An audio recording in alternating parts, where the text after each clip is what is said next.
Hey everybody, we're back at our RV storage. This is just a little intro. What do you do when you can't find anyone to help you? You end up doing it yourself. So attached is a video where we installed our own inverter. Stop it. Stop it. We did our own inverter and battery prep thing for our solar panels. So stay tuned, watch a video, and we'll see you soon. Welcome back. Long time no see. So we're just gonna go over a little bit what we've done on the trailer so far, and we did this in the last couple days. And I'll just come down over here. Originally, the dealership gives us one acid battery, and we didn't want to stay with that, so we decided to upgrade to a couple of lithium batteries. These ones are called eco-worthies. They're 280 amps batteries, and they also have Bluetooth, and they're also designed to shut down for cold weather. So if it gets too cold, then they'll shut down. They won't charge. Okay, it doesn't have an internal heating like that or an internal blanket or anything. Anyway, so we put two of those in there, and we ran a couple of times with just the batteries, and we've been staying in mostly RV parks and all that. But we've been wanting to do more boondocking, so we invested in it's up here, in a 3,000 watt inverter with a built-in transfer switch, so that when we do go boondocking, we're going to be able to run most of our plugs in, and some of our, like our toaster. The inverter prep that Brinkley has put in here, of course, anybody that's good Brinkley knows that they looped in the rear AC, and they looped in everything else except for the microwave or the fireplace. So we'll be able to run mostly everything that we need if we're boondocking. The AC, we would run only for a short period of time, but we do have a generator for that also. We have a 4,500 watt generator that we can run to charge up the batteries if you wanted to.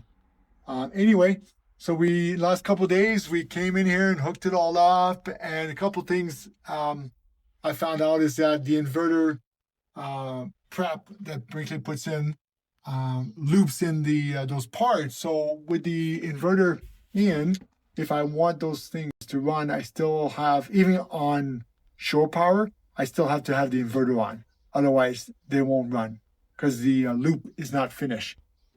So what were the steps? How easy was it to install? Yeah, no, it wasn't that. It was, yeah, we're not electricians here. I followed YouTube videos. We've come back a couple days later and our RV hasn't burned down, so we're happy. Yes, that's the good thing about it. Again, what were the steps? We got these batteries and installed them. Batteries, and then we got the parts for the inverter. The cables that they recommend was 4/0 AUG, so they're like pretty thick, as you could see them, right? So that's what they invert. And then we also, on the very top on the side there, we also put in a 400 amp fuse between the positive cable, and then we grounded the system out. Right in there. Yeah. There we go. And then we hooked in the inverter prep cables from Brinkley.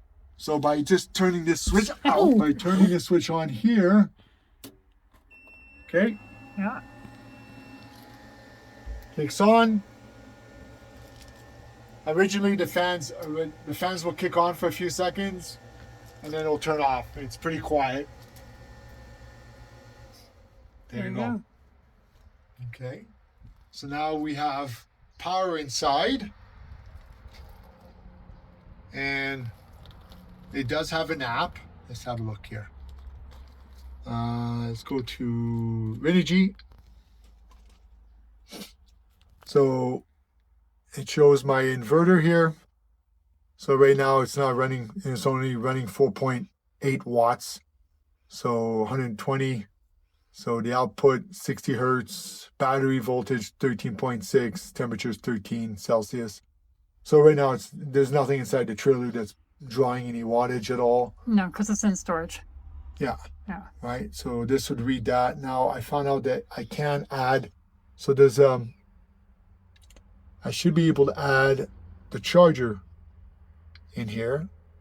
So I think if I go up here, add a device, Should be looking for different devices. So it already has the inverter. I'm trying to see if I can find. This should be. Let's see. Give me 1 sec here. I'm going to see model number in this thing. Serial number. No. So please make sure your phone. Okay. Turn the power devices properly. The upgrade to our RV was 2 lithium batteries, and then the 3,000 watt inverter. They also from dealer they put in another 370 watts or amps, 370 watts solar panel on the roof. So now we have 740 watts of solar with 560 amps of battery and a 3,000 watt inverter. And here's our generator, which is 4,500 peak watts, 3,700 running watts. So we're all set for boondocking now. Yes, we are. Yeah, we are. Yeah. Anyway.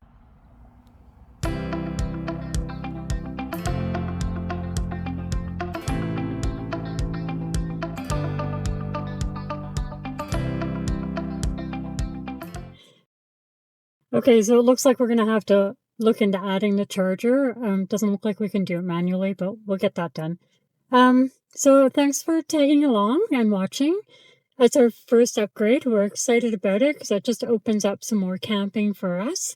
And what else? Oh, forgive us with our terminology between watts and amps. This is new to us, so we do get it confused. Just like our generator, we keep calling it a compressor because we've worked with compressor for years and years and years. So, but that's it for today. Thanks, guys. See you soon.